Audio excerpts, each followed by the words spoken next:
ठीक है, तो अभी हम लोग पढ़ने वाले हैं कार्सिनोजेंस के बारे में। ठीक है, बायो है, केमिस्ट्री क्या है? कार्सिनोजेंस है ये।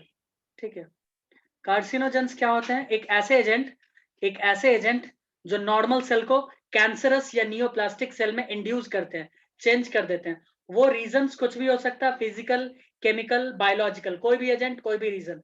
ठीक है, तो आओ इसके बारे में थोड़ा लिख ले। इसमें लिखेंगे हम लोग ट्रांसफॉर्मेशन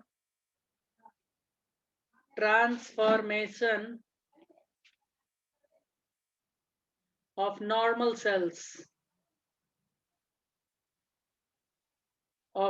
cells into cancerous और नियोप्लास्टिक, into सीधा नियोप्लास्टिक लिख दें स्मृति, into नियोप्लास्टिक cells।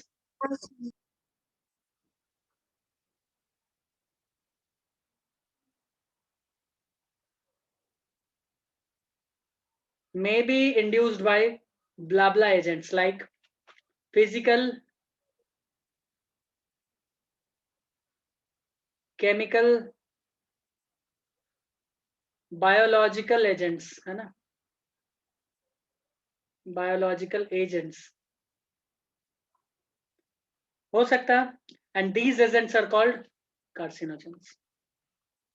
इन एजेंट्स को ही क्या कहते हैं? Carcinogens. these agents are called carcinogens are called carcinogens। ठीक है, ओके, वेरी गुड। तो देखो इसमें अलग अलग कार्सिनोजेंस के बारे में हम लोग पढ़ने वाले हैं। ठीक है, सबसे पहले कौन है ये? अच्छा, हाँ, तो सबसे पहले हम लोग पढ़ने वाले हैं रेडिएशंस। ठीक है, तो आयनाइजिंग रेडिएशंस जो होते हैं जैसे लाइक एक्सरे, गामा रे, ठीक है, और नॉन आयनाइजिंग रेडिएशंस जैसे अल्ट्रावायलेट रेडिएशंस, ये क्या करते हैं ना, हमारे डीएनए को या जो भी पेशेंट है उसके डीएनए को डैमेज करता है, जो फर्दर किस में लीड करता है? नियोप्लास्टिक ट्रांसफॉर्मेशन में, है ना। मैंने रीजंस बताए थे कि प्रोटो ऑन्कोजेंस कैसे चेंज हो जाएंगे, ओंकोजेनिक एक्टिवेट हो जाएंगे, यानी उनका ओंकोजेनिक ट्रांसफॉर्मेशन होता है। तो ये एक्सरे से हो सकता है, या गामा रे से हो सकता है, या फिर अल्ट्रावायलेट रेडिएशन से हो सकता है, कॉस्मिक रेज से हो सकता है जो पहुंचता ही नहीं है, फिर भी इन रेडिएशन से हो सकता है। ठीक है, एक ये रीजन है। रेवती, कुछ समझ में आ रहा है क्या? पहला रीजन हाँ sir. That is radiation. Sir एक बार पीछे कर दो, पीछे करो सर। क्या भाई प्रियंका है, क्या सिस्टम है ये?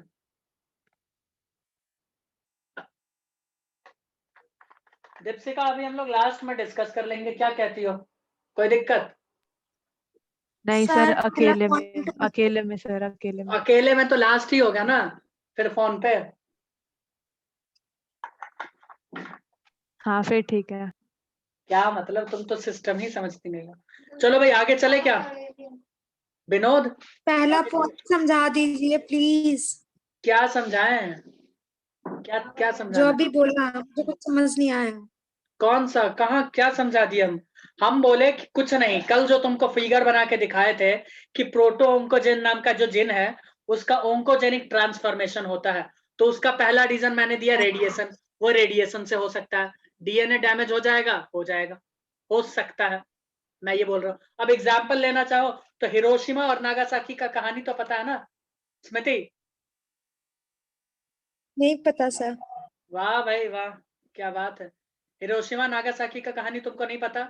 जापान में जो उठा एटम ले बॉम्ब रे गिराया गया भगवान, था यहाँ से उठा ले। यूएसए के द्वारा, 5 अगस्त और या 7 फिर से आराम से बोलो सर, आराम से। अरे भैया, चल। हिस्ट्री का क्लास है ये, हिस्ट्री का क्लास में पूछ लेना, है ना। बस इतना समझ जाओ कि इसको हिरोशिमा सर चम्मच में नागासाकी में पानी दो, उसमें 5 डूबेगी। अगस्त और 7 अगस्त 1945 या फिर सर एग्जैक्ट मुझे नहीं पता, उसमें ये गिराया गया था।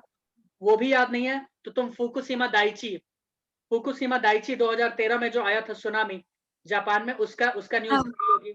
ठीक है, वो भी नहीं तो चेर्नोबाइल इंसिडेंट्स के बारे में तुम्हें पता होगा, रशिया में, है ना। और अगर वो भी नहीं पता तो फिर तो कुछ पता ही नहीं है। तो उसका इससे क्या रिलेट है वो बताओ अरे ना, भैया वो तो कैंसर समझ कॉज गई। हो रहा है वहां पे, अभी भी लोग बीमार पैदा होते हैं, तुम्हें नहीं पता? रेडिएशंस की वजह से। है हाँ, जबकि इस घटना को सर इसे लगभग 80-90 भगवान इसे साल हो उठा गए, फिर ले, भी। क्या बोल रहे हो? इससे उठा ले भगवान। पता नहीं क्या करे। तो मैं लिखवा दूं? रेवती तुमको तो पता है ना, हिरोशिमा नागासाकी। हाँ सर। हाँ, इसका मतलब ये हुआ कि सर अगर हम एक्सरे करवाएंगे तो कैंसर का चांस हो सकता है ना? यही पूछोगे गामा रेज, भाई पूछ सकते हो ना? यस लेकिन कोई पूछेगा नहीं, कोई पूछेगा नहीं, लेकिन हमको ये बात पता है। सर, क्योंकि क्योंकि हमें थोड़ा थोड़ा पता है बोलो। सर। एक बार से थोड़े होता है, बार बार से होता है। लाइक एक वीक हाँ, में 2 बार करा लिया तो, ऐसा कुछ या नहीं, महीने में हम कितने 2-3 बार। ड्यूरेशन, उसे कहते हैं ड्यूरेशन ऑफ एक्सपोजर। ठीक है, ड्यूरेशन ऑफ एक्सपोजर क्या है? ठीक है, उसका इंटेंसिटी क्या है एक्सरे का, समझ रहे हो? एक्सरे का intensity and duration of exposure, ठीक है, इस पे बहुत ज्यादा वैरी करता है।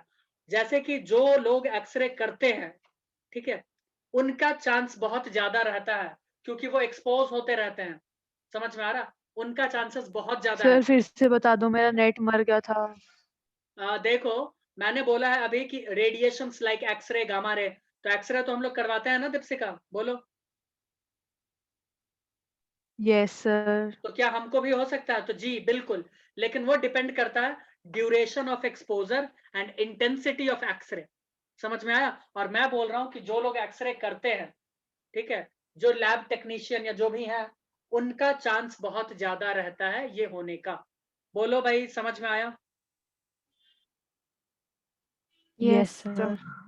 हाँ सर। और एग्जाम्पल याद रखना रेडिएशन में, हिरोशिमा नागासाकी मैं लिखवा नहीं रहा हूं, हो सकता है तुम्हारे एनसीईआरटी में दिया गया होगा, बट मैं लिखवा नहीं रहा हूं। हिरोशिमा नागासाकी में जब यूएसए ने बॉम्बार्डिंग किया था, ठीक है, क्योंकि जापान रुक ही नहीं रहा था, रुक ही नहीं रहा था, युद्ध किया जा रहा था, किया जा रहा था, है ना? तो फाइनली उसे रोकने के लिए बॉम्बार्डिंग करना पड़ा। ठीक है, चलो, अब चलो कुछ केमिकल फैक्टर्स के बारे में बात करें। आओ, दूसरे फैक्टर्स, केमिकल फैक्टर्स।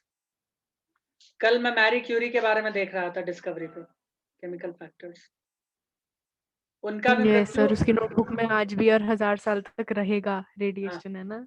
मैं वो बोल रहा हूँ, वो तो अपने हस्बैंड के लिए भी इतना प्यारा सा रोमांटिक सा लेटर लिखी थी मरने से पहले। लोग समझते थे कि वो नहीं है ऐसा कुछ, लेकिन है, थी वो, पियरे के बारे में लिखी थी, क्योंकि उनका मृत्यु पहले हो गया था, ठीक है, बाद में ये भी मर गई। दोनों का मौत मौत रहस्य में था, लेकिन अब लोग मानते हैं कि हुआ होगा मौत, किसकी वजह से? रेडिएशंस की वजह से, क्योंकि वो किस पे काम कर रही थी? रेडियो एक्टिव एलिमेंट के ऊपर, है ना? दोनों आदमी, और अकेली महिला थी जो यस कि, सर। अकेली महिला क्या, अकेली साइंटिस्ट जिनको नोबेल प्राइज मिला था फिजिक्स में भी, केमिस्ट्री में भी, है ना? चलो देखो, केमिकल फैक्टर्स के बारे में मैं बात करूं तो कुछ फैक्टर्स हैं लाइक टोबैको, है ना, बीटल, यानी बीटल को क्या कहते हो तुम लोग? सुपारी, ठीक है, इन सब को चबाने से, इन सब को चबाने से, क्योंकि इनके अंदर होते हैं कुछ केमिकल्स, वो क्या कॉज करते हैं? कैंसर। वो क्या कॉज करते हैं? कैंसर, ठीक है, वो क्या कॉज कर रहे हैं? एक्चुअली वो कैंसरस सेल बनाते हैं, वो क्या कर रहे हैं? कैंसरस सेल बनाते हैं, वो इंड्यूस करते हैं नॉर्मल सेल को कैंसरस सेल बनने के लिए, ठीक है। अब जैसे मैं एग्जांपल ले लूं स्मोकिंग का, जैसे ओरल कैंसर होता है, तो उसमें होता है नाइट्रोसो डाइमिथाइल, ठीक है, नाइट्रोसो डाइमिथाइल अमाइन जो होता है, बड़ा ही खतरनाक चीज होता है, ठीक है, ये ओरल कैंसर कॉज करता है, लैरिंग्स कैंसर कॉज करता है, लंग्स कैंसर कॉज करता है, ठीक है। और जो लोग सिगरेट पीते हैं, मैं बता रहा हूँ, जो लोग सिगरेट पीते हैं वो तो कैंसर कर ही रहे हैं, और आजू बाजू जो उनके खड़े हैं उनको भी कर रहा है फ्री में, उनको भी फ्री में दे रहा है, ले भाई कैंसर तू भी लेके जा, समझ में आ रहा? उसके अलावा जो स्वीटनर्स होते हैं, जो आर्टिफिशियल स्वीटनर्स होते हैं, कलर्स होते हैं, सिंथेटिक फूड कलर्स जो होते हैं, ये सब भी क्या करते हैं? कैंसर कॉज करते हैं, ऐसा रिसर्च में देखा गया है, इसीलिए मैं किताब में मेंशन क्या? किया। हाँ जी बिल्कुल, आप सही सुन रहे हैं, ठीक है, तो वो कैंसर कॉज करते हैं। इनफैक्ट हमारे बॉडी में अगर हार्मोनल इम्बैलेंस होता है तो वो भी कैंसर कॉज कर सकता है, ठीक है, वो भी कैंसर कॉज करता है। जी बिल्कुल, कैसे आप फिर सही से सुन रहे बोलना, हो। मैंने कुछ सुना था। क्या बोल रही हो? फिर से बोलना, मैंने मिस कर दिया। अरे यार, तुम फूड बनाती हो ना, स्वीटनर्स जलेबी और बनाती हो वो ना, hormone colourful jalebi imbalance. Biryani ये सब बनाती हो ना, भाई साहब, तो उसमें कलर, आर्टिफिशियल कलर डालती हो ना, स्वीटनर्स डालती हो ना, ये सब क्या करती हो, ये सब जो है ये भी क्या करता है, कैंसर कॉज करता है, ये बोल रहे हैं। ये एक्चुअल है रीजन, तुम इसको हल्के में मत लेना कि अरे बोला जा रहा है, तो ये एक्चुअल रीजन है, ठीक है। लिखते हैं examples like tobacco, betel. Betel यानी क्या होता है भाई? सुपारी। कलर से भी कैंसर हो सकता है, फिर तो कुछ भी ना खा, कितना मत थोड़ा खाओ ना, थोड़ा छोड़ थोड़ा दो, थोड़ा कर मत खाओ ना, बचपन से खाते आ रहे तो मत खाओ। हैं। सुनो तो, बचपन से खाते आ रहे हैं, आज तक तो कुछ नहीं हुआ। बीटल फिर क्या भी होता था चला के सर? देखो। अरे सुपारी। पान के साथ सुपारी नहीं खाती हो? आर्टिफिशियल, ओके, आर्टिफिशियल खाती हो ना? आप खाते होगे। हम नहीं खाते, हम क्यों खाएंगे, हम तो कुछ खाते ही नहीं है, you know I am a sadhu आदमी। इनका विमल है, रहने दो, विमल आप के सिवाय स्नेल कुछ नहीं सांप खाते सब वो। कुछ खा लेते हो। ये नहीं खाते, उनका लेकिन सिर्फ विमल खाते ही है। उसका बात अलग है, उसका बात अलग है। यहाँ पे लिखा हुआ है कुछ कि विमल खाने से कैंसर होता है, बोलो भाई विमल, ऐसा तो वो कुछ बेचारा क्यूट व्यक्ति किसी को दुखी नहीं कर रहा, अपना धीरे धीरे लाइफ में चलता है, वो खा लिया सर ने, देख रहे हो तुम? नहीं। मैं लिख देता हूँ सिंथेटिक फूड, क्योंकि भगवान जी। तुम्हें पता होगा कि रसगुल्ला वसगुल्ला है ना, उस सिंथेटिक मावा से बनाता है ना, तो इसीलिए दुकान से खरीद के नहीं खाना चाहिए, खुद बनाओ। बॉडी में हार्मोनल बैलेंस। मम्मी नहीं आता मम्मी को। क्या बोल रही हो? बॉडी में हार्मोनल बैलेंस। अरे कभी भी दुकान जाती हो तो अगर मम्मी को ना, बनाना ना भैया आता हो प्योर तो? है कि नहीं प्योर है, वो लोग बोलेगा अरे एकदम प्योर, एकदम प्योर, कुछ भी मिलावट नहीं, कुछ भी नहीं। वो गलत बोलता है, सिंथेटिक फूड, ठीक है, वो सिंथेटिक मावा से बनाता है और वो बहुत ही खतरनाक होता है किडनी के लिए। मैं तुम्हें न्यूज का लिंक भेज दूंगा कि वो लोग डिटर्जेंट से बनाते हैं, ठीक है, और जिससे किडनी लीवर नहीं डैमेज हो जाता सर, मैं रो दूंगी, नहीं मुझे मत भेजना प्लीज, मैं रसगुल्ले खाने छोड़ दूंगी, पर ये मत है। करो। देखो हार्मोनल बैलेंस नहीं, हार्मोनल इम्बैलेंस, गलत हो गया, बट ये सही है, मैं तुमसे गलत नहीं बोल रहा हूँ और ना ही बोलूंगा, ये सही बात है। सर फिर खाना छोड़ दें सब कुछ? बाहर का। आप तो बहुत खाते हो बाहर का। हाँ तो मजबूरी है, खाना पड़ता है, इससे ज्यादा क्या बोले।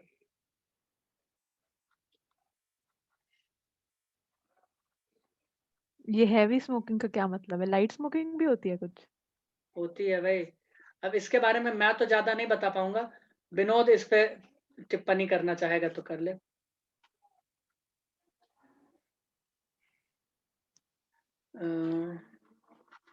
वाह।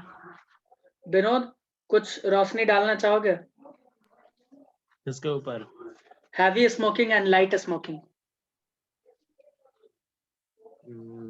भारी स्मोकिंग, लाइट स्मोकिंग मतलब अरे छोटी, ज्यादा कम मात्रा में और कम मात्रा में, अरे भाई या फिर गोल्ड फ्लेक्स या बीड़ी, कैसे? ऐसा ही कुछ। हैवी में गोल्ड फ्लेक और लाइट में बीड़ी। अरे नहीं, हैवी मतलब होता है जो चेन स्मोकर होता है, लैरिंग्स, वाह, लंग, ये सब कैंसर कॉज करता है, ये सब ठीक है। ये बोला। ये मैं हैवी स्मोकिंग के बारे में लिख दिया हूँ, ये oral cancer, लैरिंग्स cancer, lung cancer cause करता है, जबकि टोबैको, बीटल, ये सब भी क्या कॉज करता है? Oral cancer. क्या करता है? ओरल कैंसर, मुंह का कैंसर कॉज कर देता है, ठीक है। जबकि हार्मोनल इम्बैलेंस, जैसे कि एग्जांपल मैं लिख दूं, ईस्ट्रोजन की कमी से, सॉरी, ईस्ट्रोजन की ज्यादा होने की वजह से ब्रेस्ट कैंसर हो सकता है। मैं लिख दूं क्या, हटाऊं, आगे लिखूं, बोलो। हाँ सर। और अलग अलग डाई, जैसे हम लोग अभी बोले ना, sweeteners, artificial colour, synthetic food, अगर ये सब यूज किया जाता है या डाई वाई, तो इससे क्या हो जाता है? यूरिनरी ब्लैडर कैंसर, खास करके डाई वर्कर्स जो वहां पे काम करते हैं, डाई कलर वाले फील्ड में, वहां पे देखा गया कि यूरिनरी ब्लैडर कैंसर बहुत ही ज्यादा देखने को मिलता है। तो क्या लिखने वाले थे? किसकी वजह से सर? ईस्ट्रोजन किसकी वजह से? एक्सेस ऑफ ईस्ट्रोजन बताते हैं, एक्सेस तो ऑफ ये वर्कर ईस्ट्रोजन। को कैसे हो सकता है? अच्छा, अभी बता, ईस्ट्रोजन का लेवल उनके बॉडी में बढ़ जाता है? अरे भाई पहले लिखने तो दो, क्यों उछल कूद मचा रही हो? नहीं excess of oestrogen leads to breast cancer, है ना? देखो, और डाई वर्कर्स में देखा गया है, डाई वर्कर्स यानी जो कलर वलर के ऊपर काम करते हैं, ठीक है, आर्टिफिशियल कलर, उनमें देखा जाता है यूरिनरी ब्लैडर कैंसर।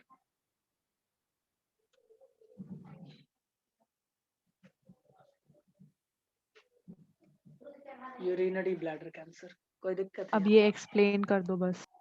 कौन सा वाला? देखो, डाई वर्कर्स के ऊपर जो दो भी फिलहाल में ही कुछ दिन पहले नहीं, 5-10 साल हुआ, जो स्टडी किया गया है, क्योंकि कैंसर बहुत पुराना डिसऑर्डर नहीं है, 15-20 साल पहले, 30 साल पहले डायग्नोसिस हुआ इसका, ठीक है। तो मैं ये बता रहा हूँ कि डाई वर्कर्स के बारे में देखा गया, जो कलर्स के ऊपर काम करते हैं, उनको यूरिनरी ब्लैडर का कैंसर है।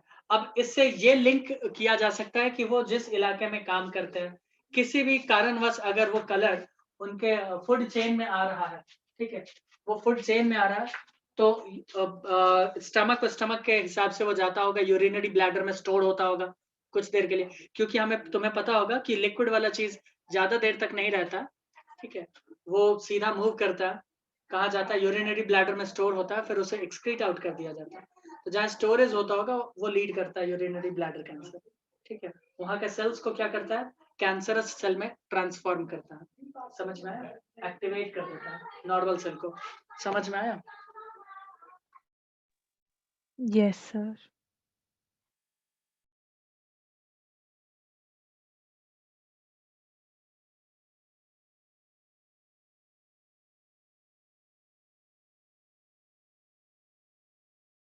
बोलो भाई, इतना समझ में आया? हाँ, अब कश्मीरी पीपल भाई, हाँ सर। ठीक है, कश्मीर जो लोग गए हो, कांगड़ी का नाम सुना हो? Yes sir. क्या होता है कांगड़ी? पता नहीं, बस नाम सुना है मैंने। नहीं सुने? कोई और सुना है क्या? नहीं। चलो कोई नहीं। एक्चुअली कश्मीर में एक कांगड़ी करके कुछ होता है, ठीक है, जिसको मतलब क्या कहते हैं, कपड़ा तो नहीं कह सकते, कुछ यूटेंसिल टाइप का कुछ बनाते हैं वो उसको रखते हैं अपने आसपास, ठीक है, स्किन के आसपास ही रहते हैं, जिससे स्किन कैंसर होता है। किसमें? कश्मीर में। और उसे कांगड़ी कैंसर भी कहते हैं इसी की वजह से। ये भी रिसर्च का वर्क है, क्योंकि बहुत सारे रिसर्च से ये पता चला, उसी से होता है। फिजिकल वाला मैं लिख देता हूँ। तो सर फिर रखते तो क्यों है ऐसा जब बर्तन बनाने की क्या जरूरत? हाँ वही। वही। अरे तो उनको थोड़े पता, साइंस अभी नया नया आया है, तो तुम भी मत खाओ ना मिठाई, मत खाओ जब तुमको पता है। लोगों को पता है हाँ तो छोड़ देंगे। सिगरेट पीने से कैंसर होता है, तंबाकू खाने से छोड़ देते हैं क्या? नहीं, मस्त अपना रखते हैं। अब वो नहीं छोड़ रहे तो उसमें हम क्या करें? हाँ, तो इसमें लिख सकते हो कांगड़ी। कांगड़ी एक तरह का कुछ होता है, वो उसको रखते हैं अपने पास, ठीक है। और सर इसे कोई देख लो, क्या? जानते हैं कि विमल खाने सही से मुंह में सही कैंसर बोल होगा दिया। तभी खाते हैं। हाँ बिल्कुल, होता ही है उससे। इससे होता है स्किन कैंसर। हाँ और देखा। इसको कांगड़ी कैंसर भी कहते हैं, मत सुनो कांगड़ी आप भी। कैंसर। सर की दुकान देखी तुमने? मैंने डीपी लगा रखी है। हाँ मेरे समझ, को आज दिखी है भाई। कल ही मजा आ गया। लगाया, वो कल ही लगाया। कुछ होते हैं बायोलॉजिकल, नहीं आज मैं फोन से हूँ ना इसलिए दिखी। कौन यहीं सी कुछ से होते हैं दीदी? ऑर्डर आता है बायोलॉजिकल, इनका। कुछ होते हैं मुझे बायोलॉजिकल, बताओ कौन सी दीदी? अरे कुछ होते हैं बायोलॉजिकल फैक्टर्स, कुछ होते हैं बायोलॉजिकल फैक्टर्स, याद करो। मैं ये सवाल रेवती और प्रियंका से पूछना चाहूंगा। कापोसी सार्कोमा किस बीमारी के अंदर एक सिम्टम्स ये आता है? कापोसी सार्कोमा, चलो जल्दी बताओ। एड्स। AIDS, that's right. तो इसका मतलब क्या हुआ? Very good. Virus cancer cause कर सकता है भाई, इसका मतलब यही हुआ ना। जी बिल्कुल, बायोलॉजिकल फैक्टर्स में आपको लिखना पड़ेगा कि कैंसर कॉज फिर करते हैं से वायरस, पूछना, ठीक है, उन्हें कहते हैं मेरे कान से ईयरफोन निकल गया था। ठीक है, उन्हें कहते हैं उसका नेट मर गया सर, एक बार फिर से। वायरस अगर कैंसर कॉज करे तो उन्हें कहते हैं अरे ऑन्कोजेनिक वायरस, है ना। याद करो दीपशिका, मैंने एड्स में बताया था, एड्स में मैंने बताया था, क्या बताया था? मैंने एड्स पढ़ा ही नहीं। तुम मैंने एड्स पढ़ा ही नहीं क्लास में एड्स। नहीं आई थी क्या? नहीं, एड्स का 3 क्लास चला था, एक भी क्लास में भी नहीं आया, ऐसा हो ही नहीं सकता, ऐसा हो ही नहीं एक में सकता। आई होंगी मैं, हाँ, उसमें आपने ये नहीं बताया होगा। जो भी हो, तो कापोसी सार्कोमा उसका एक लक्षण होता है, ठीक है, तो वो मैं बता रहा था कि कैंसर जो होता है। कोई तो दिक्कत? अब इसे एक्सप्लेन करो ना, बस ऑन्कोजेनिक वायरस से क्या समझ आएगा जब बाद में पढ़ेंगे। इसमें समझना तुमको क्या है भैया, प्रिंसिपल तो मैंने पहले बता दिया, उस जिन को ट्रांसफॉर्म कर देगा ओंकोजन में। ये वो सारे फैक्टर्स है जो चेंज करेगा, ट्रांसफॉर्म करेगा। कल तो तुम आई थी ना, याद नहीं है, प्रोटो ओंकोजन से ओंकोजन। तो मैं हाँ फैक्टर्स बता रहा हूँ कौन कौन वो चेंज कर सकता है, हाँ, तो मैं क्या बताऊं? हाँ, बोलो भाई, दीपशिका ओके सर। बताओ भाई। और मैं नहीं बोलूँ नहीं, मैंने ठीक है कर सर। दिया था तो अब वो क्या बोल रही है, प्रियंका बोलो। वो कह रही है कि अगर वो बोले कि उसने मिस कर दिया था तो तो नहीं देखा बताओगे। जाएगा, तुमको स्पेशली वीडियो का लिंक भेज दिया जाएगा। अब बताओ और कोई सेवा? अब कैंसर का डिटेक्शन और डायग्नोसिस, ठीक है, उसके बाद हम लोग ट्रीटमेंट के ऊपर चर्चा करेंगे और कैंसर हो जाएगा फ्री, ठीक है। तो चलो सबसे पहले हम लोग क्या देखने वाले थे, डायग्नोसिस इसका देख लेते हैं, है ना, डिटेक्शन देख लेते हैं, चले आगे। चलो, चलो सर। कैंसर का डिटेक्शन। जो मेरे को बाद में ऑन्कोजेनिक वायरस वाला बताती हूँ। मैं सब प्रियंका बता बता देना दूंगी। भाई, तुम्हारा भी वो हो जाएगा रिवीजन, जरूर बता देना। प्रियंका डिटेक्शन, को ही पूछना है भाई। अच्छा सॉरी, दीपशिका तुम अरे बता भाई। देना, डिटेक्शन एंड डायग्नोसिस हो जाता है कभी हाँ कभी ओके ऐसा, सर। कोई नहीं, इट्स ओके, प्रियंका भाई, प्रियंका को बता देना। कोई का बात। सबसे पहले देखो, सबसे पहले ब्लड ब्लड एग्जामिनेशन, मैं टॉपिक वाइज लिखता चला जाता हूँ। ब्लड एग्जामिनेशन, ठीक है, मैं चाहूंगा मेरे साथ लिख लो, हो सकता है 10 मिनट बच जाए आने वाले कुछ समय बाद। देखो अभी तो वैसे नहीं होगा। देखो ब्लड एग्जामिनेशन का अगर मैं बात करूं, तो WBC का काउंट बढ़ जाता है ल्यूकेमिया के केस में। 10 मिनट बचा है। ल्यूकेमिया यानी ब्लड कैंसर, पता है ना भाई, पता है कि नहीं पता है? यस सर, हाँ, पता है पता है। ल्यूकेमिया के केस में तुम इसमें देखोगे, मैं लिख दूं क्या या छोड़ दे? ल्यूकेमिया, लिख दो लिख दो। इतना डिटेल में वैसे पूछने वाला नहीं है, मैं पहले बता दूं, नीट में भी नहीं पूछेगा, ये गारंटी है मेरा, कैंसर पे कोई कभी नहीं पूछा है, ठीक है। तो कोई दिक्कत नहीं। ठीक है, इंक्रीज्ड WBC पूछेगा, वो प्लांट फिजियोजेनेटिक्स, इंक्रीज्ड WBC, ठीक है। WBC बढ़ा हुआ देखने को मिलेगा ब्लड एग्जामिनेशन में, ठीक है। उसके बाद कुछ कुछ और कैंसर होते हैं, लाइक लीवर कैंसर, ठीक है, तो उसमें कुछ ट्यूमर मार्कर्स होते हैं जो भी ब्लड एग्जामिनेशन में दिख जाएगा, लाइक अल्फा फीटोप्रोटीन्स, AFP जिसे कहते हैं, वो तुमको ब्लड में देखने को मिल सकता है, ठीक है। अगर प्रोस्टेट कैंसर है, तो ब्लड में तुमको प्रोस्टेट स्पेसिफिक एंटीजन देखने को मिल जाएगा। अगर कोई इस तरह का कैंसर है जिसमें मेटास्टैसिस हो रहा है, तो तुमको अल्कलीन फॉस्फेटेज देखने को मिल जाएगा, ठीक है। ये सब तुमको देखने को मिल सकता है। बोलो तो मैं लिख दूं थोड़ा सा, बट जरूरत है नहीं लीवर कैंसर का, ये सब ब्लड में ही देखने को मिलता है, लिख दो। ब्लड एग्जामिनेशन में ही देखने को मिलता है। AFP इसे कहते थे, अल्फा फेटोप्रोटीन प्रोटीन, AFP पी, और क्या बोले थे तुमको, प्रोस्टेट कैंसर बोले थे ना, है ना, यस सर। Prostate cancer. इसमें क्या हो जाता है, प्रोस्टैटिक स्पेसिफिक एंटीजन मिलता है,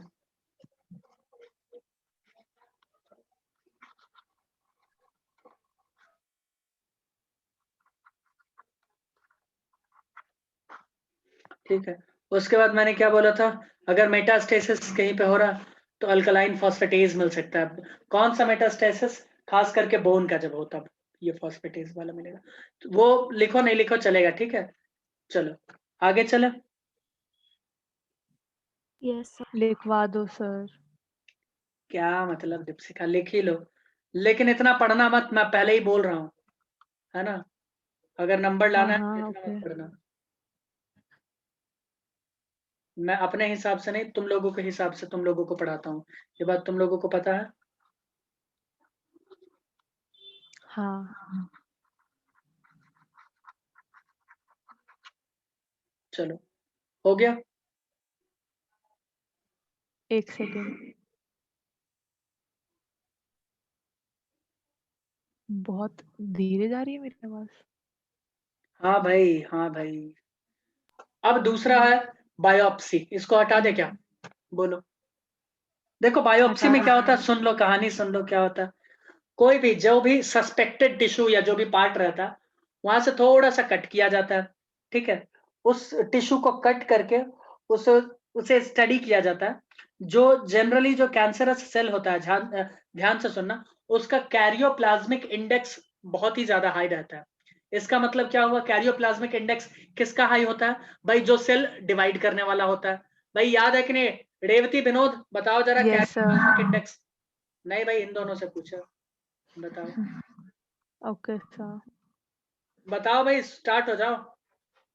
मनदीप, नहीं तो तुमको भी लपेटेंगे, जल्दी से बताओ। विनोद, रेवती, शिवानी। कुछ तो था सर, कुछ प्लाज्मिक है रेशियो में, तो कुछ था याद नहीं आ कैरियोप्लाज्मिक रहा। भाई, कुछ नहीं, कैरियोप्लाज्मिक, ठीक है। वॉल्यूम ऑफ न्यूक्लियस था और अपन साइटोप्लाज्म, ये था क्या?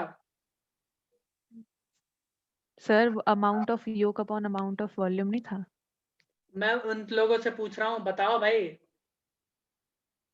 रेवती, अब रेवती तो अनम्यूट ही नहीं हाँ कर सर, मुझे तो पता भी नहीं लग रहा कि कहाँ से पूछ रहे हो आप, ये रही।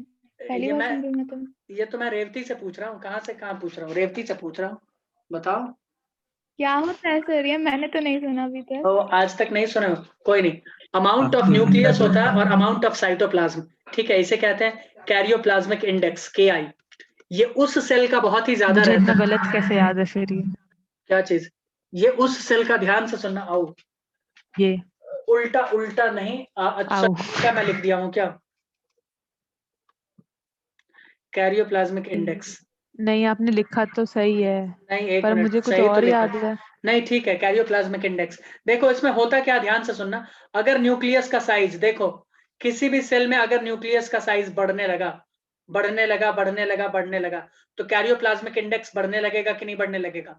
मुझे बताओ, बढ़ेगा या नहीं बढ़ेगा? बढ़ेगा। और न्यूक्लियस का साइज बढ़े या ना बढ़े, हम तो उसको छोड़ देते हैं। हम तो कहते हैं साइटोप्लाज्म का भी साइज अगर कम होता है तो कैरियोप्लाज्मिक इंडेक्स बढ़ेगा या नहीं बढ़ेगा?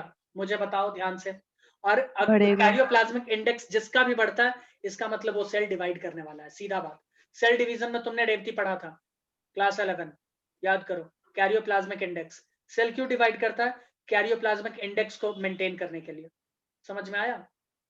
समझ में आया? तो बायोप्सी में क्या किया जाता है, उस सस्पेक्टेड टिश्यू को कट करके उसके कैरियोप्लाज्मिक इंडेक्स को देखा जाता है, ठीक है। और उसी से पता चल जाता है अगर न्यूक्लियस बहुत बड़ा हो, इरेगुलर हो, ठीक है, न्यूक्लियोलस भी बहुत बड़ा हो, माइटोकॉन्ड्रिया बहुत ही ज्यादा हो, ठीक है, ये सब अगर राइबोसोम का संख्या बढ़ता जाए तो इस सब से पता चल जाता है कि ये कैंसरस सेल है।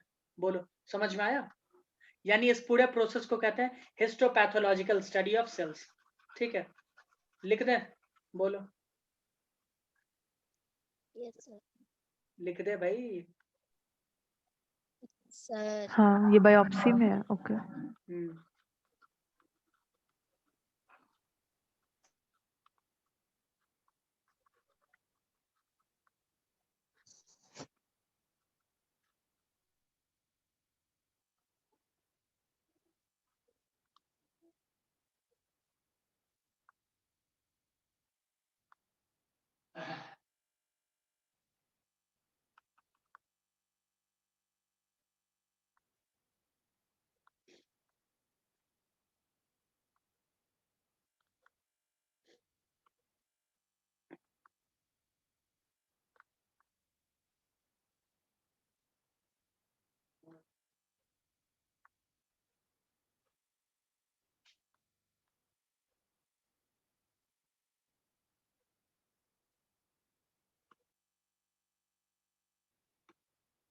क्या था? Large and irregular nucleus.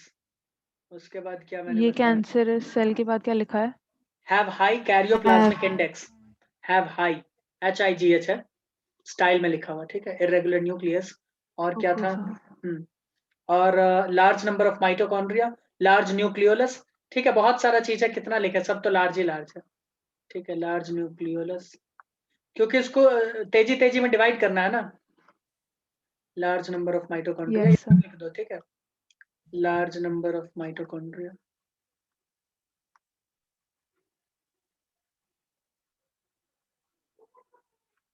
कोई दिक्कत है क्या? एस सौरभ, कोई दिक्कत है? कौन हंस रहा भाई इतने गंदे तरीके से? कौन है वो?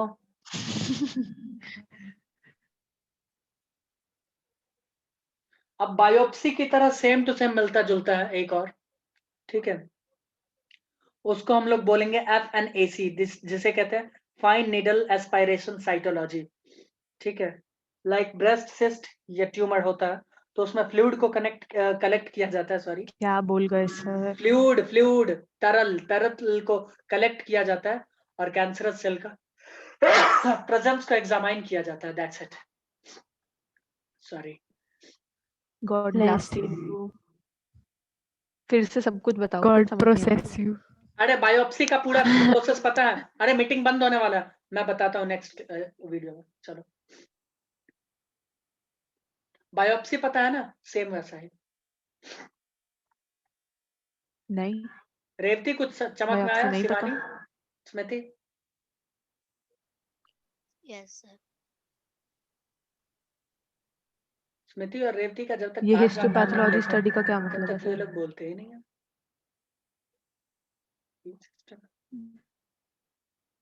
बता दो ना। क्या? Histopathological. हाँ, एक ही बात है भाई। हिस्टो यानी अरे सेल, पैथोलॉजिकल पैथोलॉजिकल यानी वो जो क्लिनिकल जांच होता है वो, और क्या हो गया? हिस्टो यानी टिश्यू का। Oh, okay sir. हाँ, शुक्रिया। It's, you are not welcome. एक सेकेंड, अभी तो आप हिस्टो बोल रहे हो,